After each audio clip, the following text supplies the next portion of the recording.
since we're talking about portfolios, I thought I'd show you guys some books by some of my favorite photographers. First one's Alex Webb. He's phenomenal. This is, I think, his penultimate book. It's called The Suffering of Light. And this guy is one of my influences in photography. I know, looks like Doug likes him too. I'll show you guys just a few things. He is a master at color and composition and timing. And this is his style. And so I'm going to talk a lot about that actually here in a minute. Looks like we started. Actually, it says 2 minutes ago. So it's 10 o'clock. I'll just get going. So thanks for joining me, guys that are on. I really want to just help you guys in sharing the process that I've taken to build my portfolio and some of the different things I've done over my career. Currently, right now, where I'm at in my career is I'm moving more towards commercial photography, and I've been doing nonprofit work for probably the last 12, 15 years, as well as commercial. I'm trying to kind of shift my process a little bit to do more commercial and still do the nonprofit work, but try to be at home more and travel maybe a little bit less. Previous to that, I was a photojournalist, and so I traveled a lot, and I did lots of different kinds of work, more documentary style work. So some of the questions that I'd like to answer for you guys, and I'd love for you to chime in on things that you're interested in about portfolios, is kind of the who, what, when, where, and why, and how of a portfolio. I'm going to start more with the what it is, and then go into the who, which that will depend on you. It depends on who you want to show your work to. But for me, the what is, it's a body of work. It's who you are as a photographer. It's your vision. It's your, I would say it's your kind of offering to the world. And what I mean by vision, I mean something unique. I don't mean just pretty pictures. I mean, what are you trying to say with your perspective? I always ask that of photographers. I ask that of myself. What am I trying to say with my pictures? Who am I? And what do I have to offer to the world, specifically photographically? Every audience is different. I know there's tons of photographers out there. There's wedding photographers, there's commercial photographers, there's fine art photographers, there's editorial photographers, documentary photographers, and each of those are different audiences. But I think the one thing that unifies everyone is that we all want to see something different. There's so much noise, especially now. I love the advent of Instagram, but it's so noisy, and there's so much that looks the same. And so how do you make it past that noise? And so the what is, it's a body of work. I'm going to show you a few different ways to do a portfolio, ways that I've done it that have worked. And I'll start from the beginning. When I first did my first portfolio, it was the Dallas Morning News. And I had the director of photography there, which I had the liberty, the great opportunity to get to sit underneath someone that had told stories before. And basically I laid out a bunch of pictures on the floor, and he went through and just pretty much got rid of 90% of them. And what he taught me in that moment was that, hey, there's 10% that's really showing who you are. And he was eliminating noise and creating a story and creating a vision, or helping me create my vision for what I wanted to say with my work. That particular portfolio, I put it on a CD and submitted it to a couple different places and ended up winning an award, which was awesome and undeserved, because I really didn't know what I was doing. I had a lot of help. But what it did do is it gave me a little bit of confidence, and it also taught me to hone what I'm trying to say. That was my documentary portfolio. I wish I had that. I think I probably do somewhere in an archive, but I'm going to bypass that. There's also another way to show now. One of those ways is doing an iPad portfolio, which I did just recently at Photo Plus. And while I enjoyed doing that process, and while people enjoyed seeing it, and it's fast, and I'm going to show you what I showed, which was just one page on my website, a select project.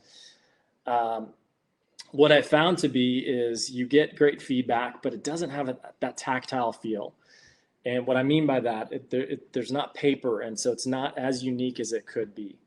So currently, where I'm in my what process, I'm building out a portfolio, and I'm going to show you what I'm doing, and I'm kind of mid-process. I'm waiting for the printer to send me prints back, but I have the book binding and the book made, and then I have some PDFs I'm going to show you. Along that track, I'm going to show you a few different books that are sitting next to me that will give you an idea of bodies of work that show a unique perspective and tell a story. Does anybody have any questions about the what? What is a portfolio? So it can be on any platform, I'll say that, and then it just really needs to be unique. It needs to be your perspective. But any questions that you guys might have on that? And I'm going to pull my iPad portfolio out real quick as I wait for you guys.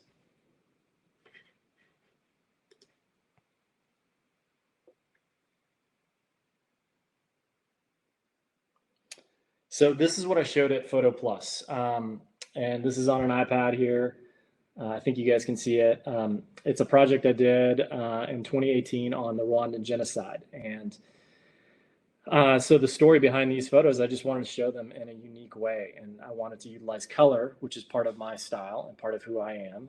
I wanted to show motion. So I'm going to flip this here. Sorry for that light. And so the nice thing about this is it's easy to scroll through these, and then there's no noise. It's just my logo, my name, and the picture. So the people that I showed this to got to show this to a couple different photographers, and I just went to private browsing mode, and a couple different editors. One of those editors was a old editor at the National Geographic. He's now works for the ASMP, and he was awesome and just gave me some great feedback. So there's no perfect and right way to show your portfolio. You can show a small book. You could take something like this and have pictures in it. And I have some resources for you guys that Augustine is going to send out. One thing that's really important to me is presentation. And I think it as a photographer, it ought to be important to all of us. So at the time, I didn't have my portfolio that I'm building now. So I just bought an iPad Pro, and I bought a nice case. And then I got this leather case from Mission Leather Co., which is also in the PDF that I'm going to send out to you guys. And they're a Dallas-based company. So when I presented this, I could pull it out of a portfolio, and it was kind of nicer because it just felt more professional. It just felt more, both to me and I think to them, that I had a presentation. I had something that was of value to show them, something that was unique. And so you can do that. You can do a CD. You can do a small book. You can do what I'm doing currently now. My what is this right here. So this is going to be my new book. This is the casing for it. And then inside is a red book. And then in here will be pictures. And this is you kind of see the binding in there. I don't know if you can or not, but that is going to allow me to put images inside there. And I think for me, what I really wanted to do with this is give something unique, different to art directors, which kind of goes into the who. So for the who, for me, is commercial art directors, and they see lots of pictures every day, and they see all kinds of platforms. And so for me, I wanted to do something not necessarily unique, because people have been doing portfolios for a long time, but something authentic and something tactile that they can open and touch and really engage with. And so I'm excited to show you, some different versions of that portfolio. So that's the who for me. The who for you might be, wedding clients. And so what does your best work look like? And I don't mean just pictures of weddings, but I think of my friend Bradford Martins, who's got a really unique portfolio of wedding photography.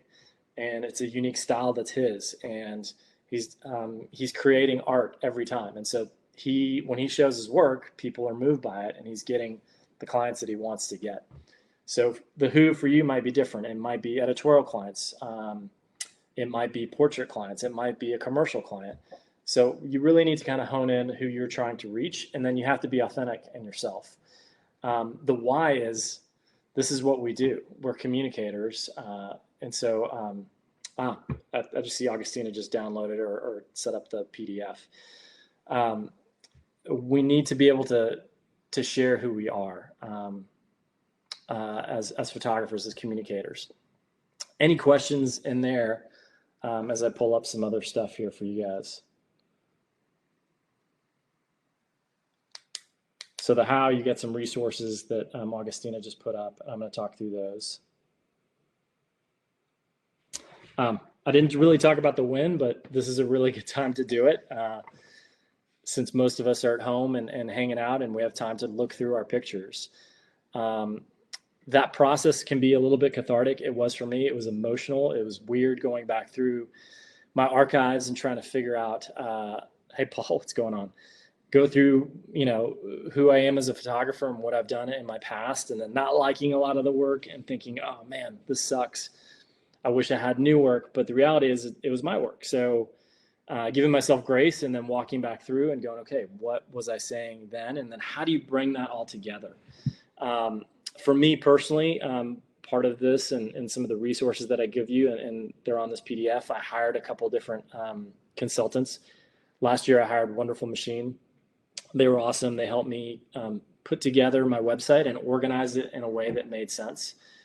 You can take a look and see, I try to make it really clean, kind of almost like a museum. You saw a little bit of that on my iPad portfolio. I have select projects, then I have an overview page to kind of tell you who I am. But I wanted to just be really easy for you to navigate and move through and see pictures quickly. And as you know, most of us get bored really quick when we're looking at pictures. And so it needed to be authentic, but it needed to be clean as well. The other resource I've used this year is a woman named Jasmine DeFore. She's a consultant in Austin, and she's awesome.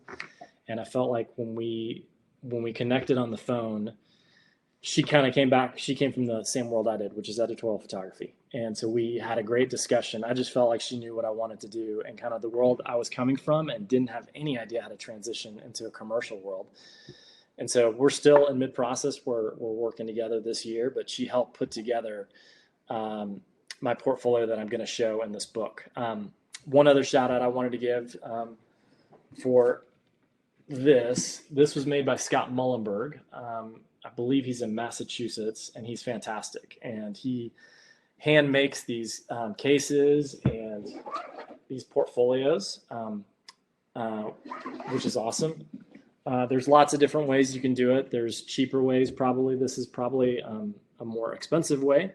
But again, it sets you apart when you're sitting in front of an art director and they see the quality and they see the hand craftsmanship. And again, you want to be set apart. You want to be different depending on, again, what market you're trying to reach, because there's so many other photographers vying for other people's attention. So let me just kind of show you guys a little bit of my process. I think this is going to work. We're going to see. Unfortunately, it doesn't open double truck, which is what I was hoping it would, but it doesn't. So give me 1 second. Let me load this PDF. And I'm going to show you 3 different versions of the portfolio where we started, kind of the middle point, and then the final. And then I'd love to hear from you guys if you have questions. I wish I could my 12 book, the layouts on either side, how the pictures work and contrast together. I tried to figure it out before this webinar started, but I wasn't necessarily able to. So 1 sec, let's see. Share media. There we are. Okay, here it comes, guys. Okay, there we are. So this is the cover page. So this is the first page you'll see in my book. So it's a repeat of my brand. So why would I do that since I've already got it on the outside? What I want you to do is to remember who I am. And so I want to continue to put my brand in front of you. And that's really important as any photographer. You want your brand out front and center, and you want it to be memorable. For me, there's intentionality in all of it. The reason I have Mo really, really big is because that's what I want them to remember. My last name, I don't know. It can be forgettable, but I think you would remember a Mo. And hopefully you'd remember me and my personality and my work most of all. So as you open up the book, like I said, you see this, same thing. You see this, and then the first page is that Mo right there. So the next page here we open up with color. Why color? For me, again, going back to intentionality, the book cover case is red. I want you to know that I'm passionate. I want you to know that hopefully my work to you is authentic. I want it to be intimate. Those are things that I'm trying to convey and communicate with my work. And I want you to know I'm a color photographer. So you enter into this scene immediately. And the way that these we've laid these out is to hopefully tell you a story about me and about the people that I photographed. Again, I wish I could show you both sides. Unfortunately, I can't. The purples are really what tie this together, and then you've got a shot that's kind of close, and one that's a little bit further away. You're going to see some repeat as we go through the different versions, but you'll see something different in how we brought this together. So this is the opening of the book, the first 2 pages, first 2 spreads. Then we go into the studio again with color and hopefully intimacy, authenticity, connection, and then kind of the juxtaposition of a grid and then a bigger picture. Thank you, Augustina. I appreciate that. This is again where it breaks up. So this is a double truck page. So there's a seam right in the middle. And what I want to do is kind of make you stop for a second and make you think. And it's also transition to degree. And we go back into a portrait. The tying thread between these is you've got the woman holding her bag of goods, and then you've got the woman holding her heart. So again, conveying emotion and then bringing in these 2 pieces. And so you're going, why this person in Africa and this person in Iceland? And it's the work that I've had. So it's the work that I've been doing. It's some personal work and some assignment work. And I had to figure out how to marry it. And so I don't want to put work out there that's not me. And I would encourage you guys not to do that either. It's got to be authentic to what you're doing, and it's got to tell a story. So we go from here then to this waterfall, and this is actually my favorite spread. And we go to my friend Hannah. So I love just the way that these pictures work. One of the goals with this book was to make it more poetic and less literal, so a lot more expressive. And then we go into this landscape. And again, the colors are kind of the marrying factor, and then hopefully it evokes some mood, some intimacy, some feeling, which is what I want you to discover here. So we get to here, and it's a kind of a record scratch moment for me when I saw this the first time. And I didn't love this particular picture because I didn't think it communicated much, although there's a picture I took. But I didn't know until we put it in the layout to see how it kind of work. And really, I guess what kind of brings these together is the red in his lips and the red in her dress. I'm going to go fast so I don't bore you guys. Again, something that colors these, or that marries these 2 pictures here, is color. I love this spread. And we go from here back to the cowboy, and this is all red. It's, again, another transition and a full stop. Another record scratch picture. Doesn't really communicate much, but I didn't know it at the time. And I thought it might work in this layout. To this picture. And then this one is really married by light. So the waterfall and then the light on her eyes. And again, it would make more sense if we could see both sides, but the app doesn't let me do that. You have some dancing pictures here, kind of a plain portrait. Again, I didn't love it. And then we go into this 2-page spread here. So close and then far away. And then my friend Kendall here, again, kind of a transitory with the color red being throughout. This is kind of a fun spread. It's a portrait that's actually one picture, but split in the middle. You have 2 people looking in different directions. Whoa, I don't know what's happening. Sorry about that, guys. Again, this is married by light, these 2. And then this is another weird kind of spot here. So, and I'd love to know you guys what y'all's thoughts are. I didn't think this worked at all. We went from going from Africa and traveling to now being in the US and to these workout pictures. And while I like these, and I did these for a client, we were trying to add these in to show, hey, I do fitness photography.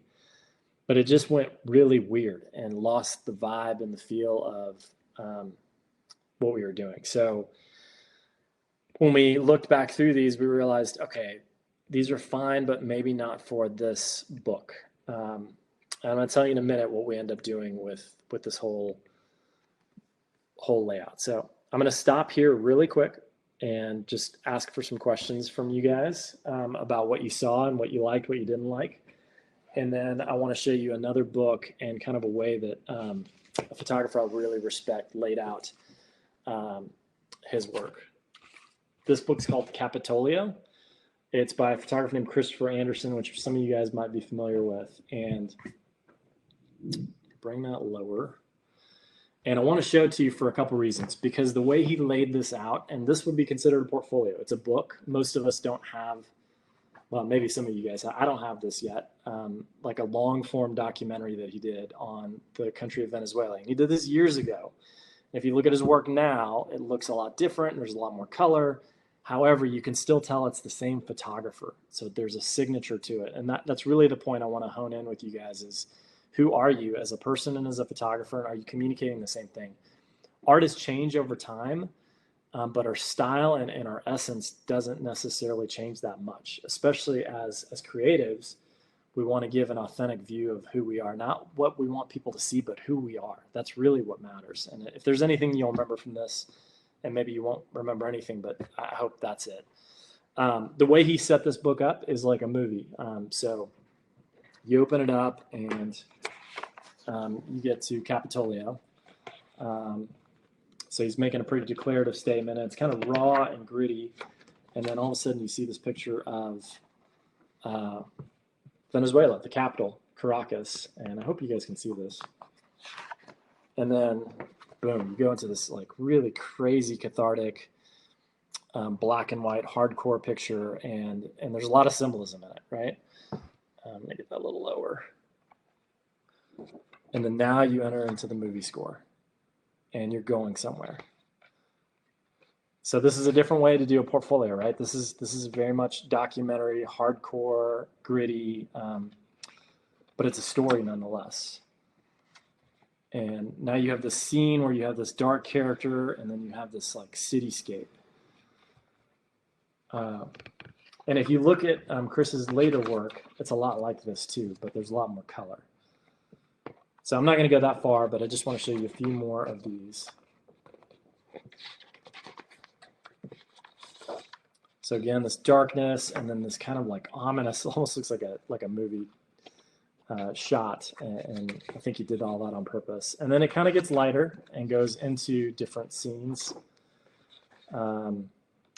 There's definitely a story being told throughout this book, and a style that's being told throughout this book. So,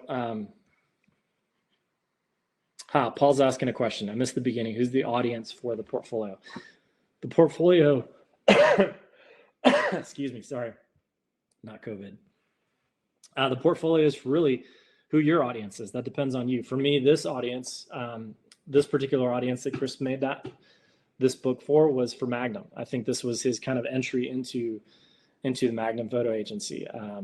He did this long form documentary, and I believe he submitted this work, and it's what ended up getting him into Magnum. For you, that might be different.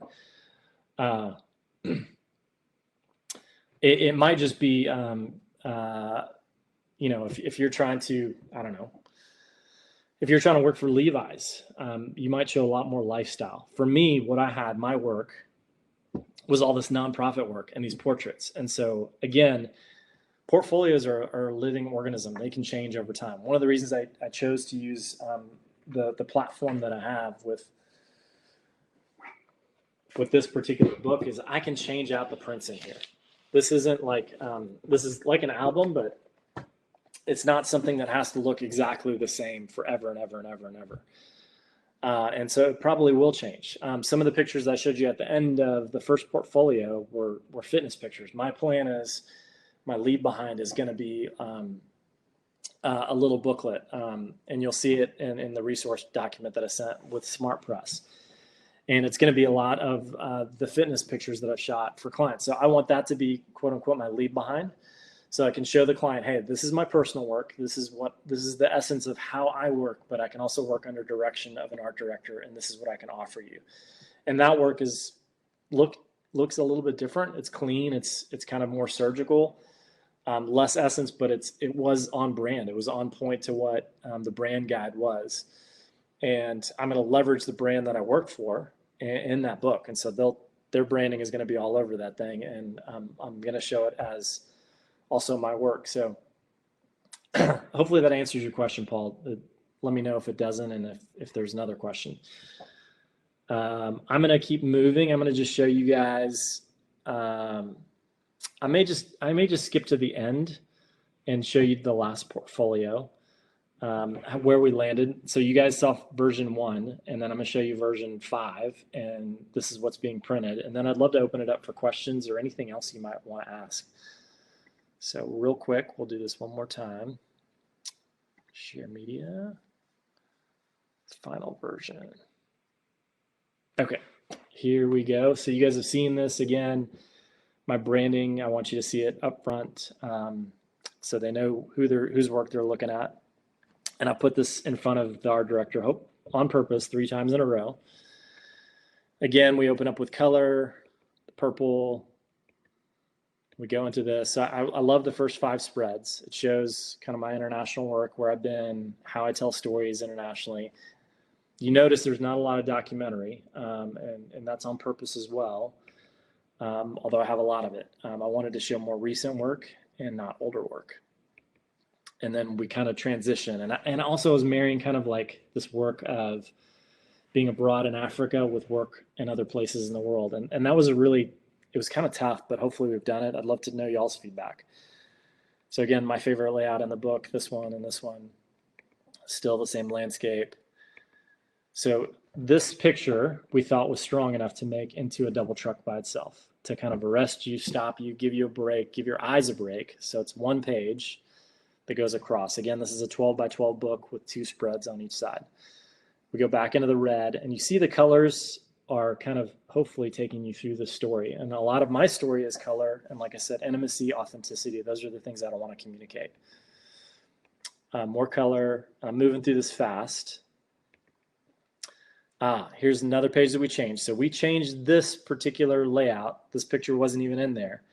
Communicate, again, use of color with red and blue, which are throughout my work, with a portrait. And again, kind of an arresting portrait that communicates more than the other ones that we had in the first version. And this is full frame. So this takes up the whole page, and it's really close. Transition back into light and kind of the waterfall, as you see. This page changed completely as well.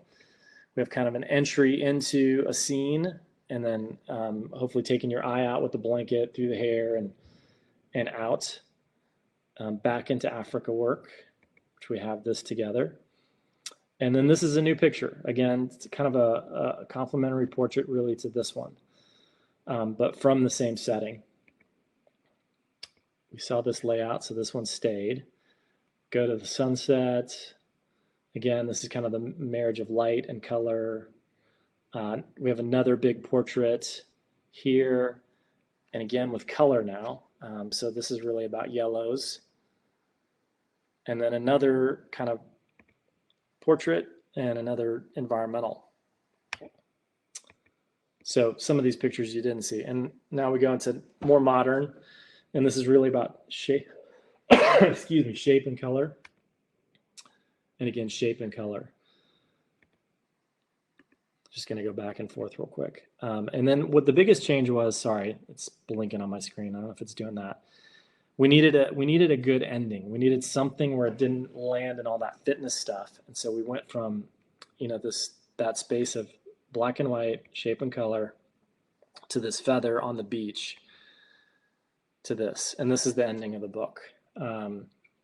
I think it flows really well. I wish I could show you guys double truck. If you want to see it another way, I'm happy to show you. But anyway, that's where we landed. So this is what's being printed and what will eventually go into this book right here. And then along with that book, I'll have a leave behind. And then the idea behind my portfolio is to go see art directors and try to find commercial work. And I'll continue to show this. May not necessarily show that to a nonprofit client, because I don't know that they're asking to see something like that. So you want to answer questions for your whoever that might be. Any questions out there? I'm going to stop showing that. I talk nonstop, guys. Sorry about that. Hopefully it was helpful. And maybe you guys can talk about what your you're doing. Like, how are you showing your work? And are there other ways to show it that we didn't talk about? I think, let's see here.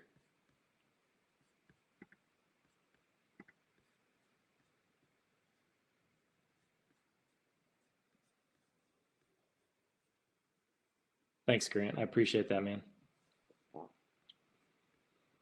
Grant saying that he liked the portfolio. So I'm trying to see who all's on here. It says there's not many of us, but there's a few of us. Doug saying he likes the colors. I appreciate that. What are some ways that you guys are showing your portfolios, or what have you found to be successful? I know for me, my my Instagram portfolio is not good. I got hacked a few years ago, and I never updated it. Part of it was I was trying to figure out who I was as a photographer and what I wanted to say, and learning better how to organize these different genres of work now. Paul's asking me, what does my leave behind look like? Well, I don't have it yet, so we're working on that as well, but it's going to be much cleaner. It'll be like a little magazine style book, and it'll be my fitness photography. So the idea behind that is to show my personal work in the portfolio, and then show something that's more commercial to, basically show the client, hey, I can do commercial work, that it's not all just stuff overseas. Doug's saying he likes sharing images on Twitter and he needs to get better at that. I do too, man. I haven't done that as much, and I think that's a really good platform. Another great platform. It seems like a lot of people are doing stuff on TikTok now. I haven't done anything on TikTok. And also interesting ways to do stuff on Instagram. I think the tough thing with all of these different platforms is, how do you get in front of the right audience? Are you just shooting it out in the void? Some people you guys might check out on Instagram and just see what they're doing. I think their work is compelling and it's different. There's a English photographer. He's pretty young, so you don't have to be. I mean, you guys know this because there's amazing young photographers that are out there. But a guy named Jack Davidson, I think it's Davidson. He's doing some really cool, interesting, compelling work. And I think it's awesome. Getting another question here. It says, for digital, do you use a website or a file you send, or Instagram? What's your recommendation for sharing work digitally? I would share a PDF, and Temi talked about this about a week ago when he talked about his work. There's some great just native things that you probably have on your computer you didn't even know about. For example, Pages right now. Great. Thank you, Augustina, for putting that up.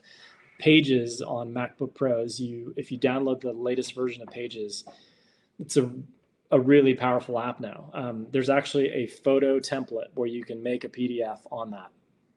And it's really simple. So you don't want to overwhelm people when you're sending stuff. You want it to bring value to them. But you can create a simple PDF there on Pages, and you don't have to have any design skills. It's going to look good. And it's really about your pictures and the message you're trying to communicate, which should be short and brief and bring value to whoever you're sending it to.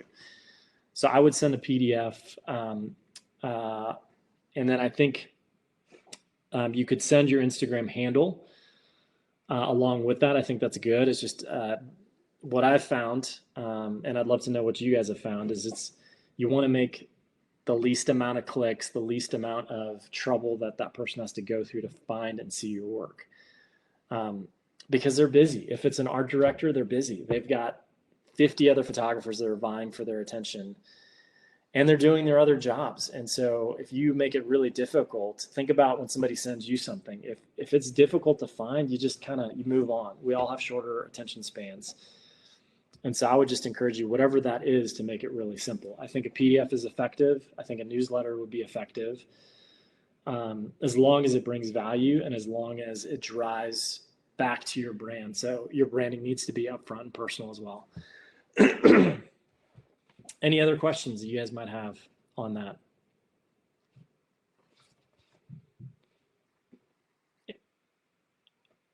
Paul's asking, how's your approach to finding work shifted as technology and culture have changed? That's a great question, Paul. I would say for me, I never used to go out to look for work. I was really fortunate. Not that I was great at what I did, but I built relationships over time. But the longer I've done this, the more photographers have entered in the marketplace. And I think you'll see the same thing in video, which I think you do some of.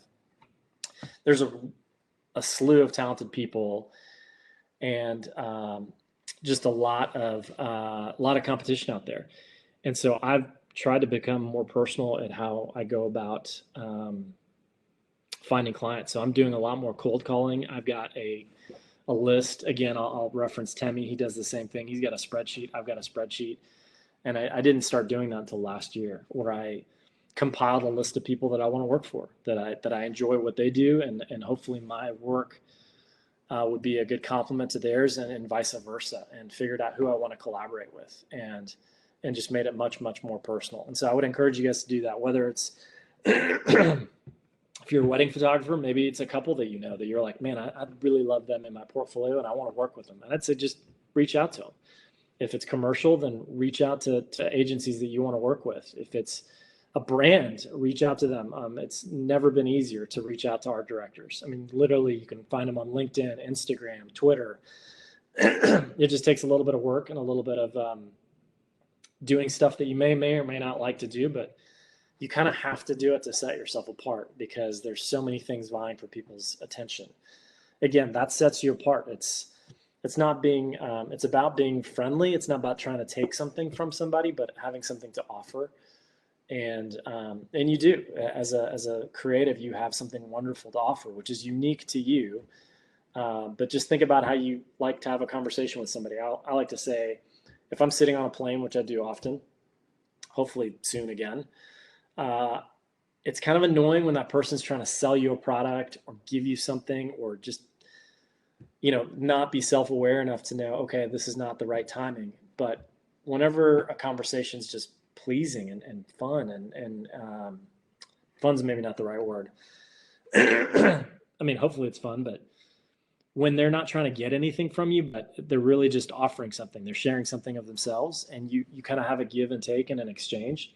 That's where relationships are formed and friendships are formed. And ultimately, when you build trust with people, that's when they'll let you come alongside them and help them with whatever they're offering to the world, and vice versa. So that's a long answer, Paul, but hopefully that's helpful to you. Anything else, guys? I have no idea who said thank you, but thank you for watching. I think there was a few of us here. Any things that you guys find useful, and as you've shared for your clients, I'd turn that question back around to Paul. Like, what have you guys done as culture has changed? Hey, Carrie, I didn't know you were watching, but that's awesome. I know there's several creatives on here. I see Paul and Grant, Augustina. I'm not sure who all's watching. I have no idea how to do that function. Any other questions for me, guys, that I can help you with? Paul's typing something. You can reach me at mo@sadjadpour.com. I think, I don't know if Augustina can type that in, and I'm happy to talk with you offline too, maybe on this topic or other topics. Doug saying thanks. Appreciate you giving me the opportunity to talk, Doug.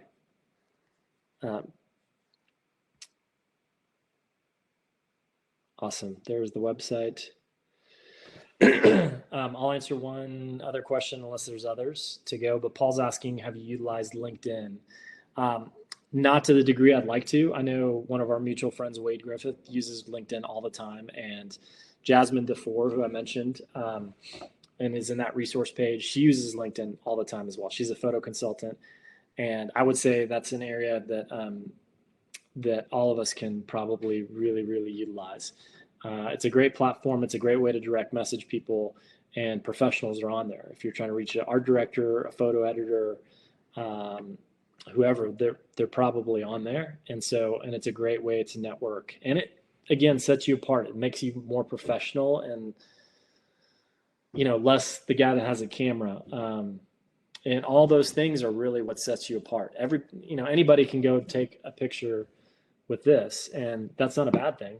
It's a great thing. But then can you take what's on that phone or wherever else and make it into a product? And really, that's how it becomes commercial. That's how it becomes sellable. Thanks, Autumn. I appreciate that. She said something really kind. Well, guys, if there's nothing else, I think we're gonna shut this down unless there's any other questions. Thank you guys for tuning in and let me chat with you about portfolio.